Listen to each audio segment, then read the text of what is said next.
I teach English to immigrants in the U.S., and during class, a student asked me if she could go pray. It was her custom at certain times of the day to stop and worship.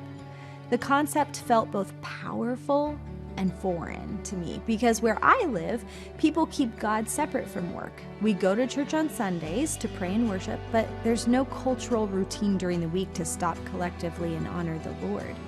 Even though we are free from religious rules, I wondered if we've lost some of these ancient routines that help us revere God.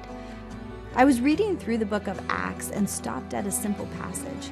The Apostle Luke recorded that after Jesus' resurrection and after receiving the Holy Spirit at Pentecost, the disciples Peter and John were going up to the temple at the hour of prayer, the 9th hour.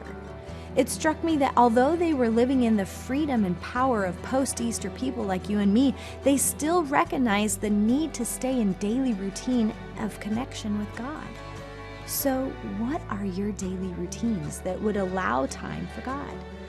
For me, I walk the dog and drive to work every day. So I've decided in those moments, it's pretty easy to shut off the radio and ditch my iPhone and instead spend a few minutes every day connecting with Jesus in prayer or pondering scripture.